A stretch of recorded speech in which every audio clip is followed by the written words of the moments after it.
Okay, let's talk about long bone anatomy. Here are the standards and objectives. Pause and peruse. Okay, two keywords, diaphysis and epiphysis. Diaphysis is the shaft of the long bone, and it's mostly compact bone. It's stronger, it's more solid. The epiphysis, it's the ends of the long bone. Epiphysis, end. So the ends of the long bone. And there's spongy bone found in the epiphysis. So there's spaces that makes the bone lighter. Okay. There's an epiphyseal plate. What does that mean?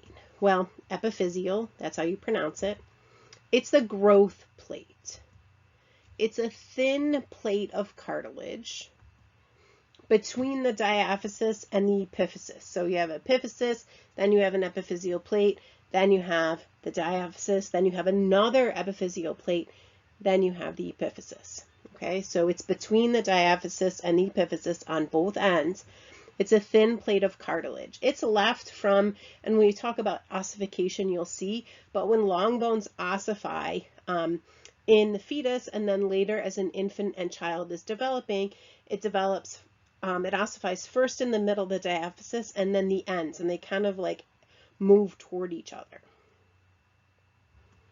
It becomes, as the bone finishes growing, it becomes an epiphyseal line. So in adults, there's not an epiphyseal plate, but there's an epiphyseal line, which is a remnant of where it was. The growth rate of that epiphyseal plate is controlled by hormones. So obviously it gets a big boost around puberty, but anytime growth needs to increase, hormones will signal that to happen. And the epiphyseal plate is also the weakest part of the bone. So it's like you are the weakest link, okay? So it can be dangerous if a fracture goes across the epiphyseal plate for a child who is still growing. So that's something that in x-rays is going to be examined closely to see if the epiphyseal plate or growth plate is damaged. All right, cartilage. Cartilage covers the epiphysis, either both ends, and it decreases friction at joints. So instead of bone rubbing on bone, there's cartilage as a protection and to decrease friction. The periosteum. So it covers the outer surface of the bone, of the diaphysis in particular. It provides for attachment of ligaments and tendons. It isolates the bone from the surrounding tissue, so it's like a protective sheath. It also nourishes the compact bone, so it allows circulation, and it has nerves, okay, so it brings blood supply, nerve supply. It also participates in bone growth and repair, and it is again a sheath that covers specifically the diaphysis of a long bone. The endosteum, it lines the marrow cavity. So this is active during bone growth, repair, and remodeling. So the periosteum covers the outside. The endosteum covers the inner medullary cavity. All right, so what is the medullary cavity? Well, it contains bone marrow, some loose connective tissue. It is a cavity in the diaphysis, so space and opening in the shaft of a long bone. And what does it contain? Well, in adults, primarily that's yellow marrow. In babies and children, it's going to primarily be red marrow. So let's look at that more specifically. Okay, so red marrow and yellow marrow. So bone marrow is a loose connective tissue. Red marrow is the site of hematopoiesis. Yellow marrow is what stores fat. So babies are born with all red marrow. So you can see that in the skeleton of the child, all red marrow. Over time, red marrow gets converted into yellow marrow. Now, you can see that in an adult skeleton, that primarily the axial skeleton, so skull, vertebrae, pelvis, those things remain red marrow. And it's just the very ends, the very tips, the epiphysis of the long bones that articulate with the axial skeleton that do remain and have some red marrow.